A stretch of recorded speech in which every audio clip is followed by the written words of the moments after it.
இந்த படம் பார்த்து தைரியம் இருக்காங்க.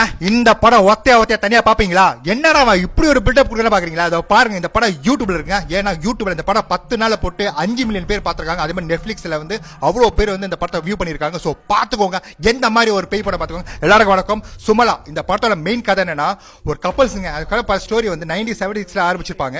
இதுல வந்து ஒரு கணவர் மணி இருப்பாங்க. அவங்களுக்கு குழந்தையா இருக்காது. ஆனா கணவர் வந்து ரொம்ப மண்டகரோ இருப்பாங்க. ஏன்னா வந்து அந்த ஊர்ல வந்து பண்ணையார மாதிரி வச்சுக்கீங்களேன். அப்போ ஒரே கேவலமா இருக்கும். குழந்தை அப்ப இந்த அம்மா என்ன பண்ணுவாங்கன்னா, ஒரு சூனியக்காரி கிட்ட போவா. சூனியக்காரி போன சூனியம் செய்யும்போது பாருப்பா உங்களுக்கு குழந்தை கிடைக்கும். ஆனா உன் வயிற்றுல வந்து ஒரு குழந்தை வரும். அதுவும் ரெட்டை குழந்தை வரும். ஆனா ஒரு குழந்தை வந்து நீ வந்து சைத்தானுக்கு கொடுத்துடணும். அப்போ அந்த 10 வருஷமா அந்த குழந்தை நீ பாத்துக்கணும். ஒரு குழந்தை கேவலமா இருப்பா, ஒரு குழந்தை அழகா இருக்கும். ஸோ 10 வருஷமா அந்த கேவலமான குழந்தை நீ நல்லபடியா பார்த்தா நல்லதுணும். ஸோ குழந்தை பிறந்தவனே அந்த கணவர் வந்து பார்த்தோன்னா இவ்வளவு கேவலமா இருக்குன்னு கத்தி வச்சு அந்த குழந்தைய குத்திடுவான். அதுக்கப்புறம் அந்த குழந்தை விஸ்வரூபடுத்து வருதுதான். அதுதான் ஒன்னு சுமலா, ஒன்னு குமலா. சோ சுமலா தான் பெய்யா எடுத்து அந்த ஊரை அழிக்கிறது. யாரெல்லாம் பண்றதுன்னா, இந்த படத்துல 13 ஜம்ப்ஸ்கேர் இருக்குங்க.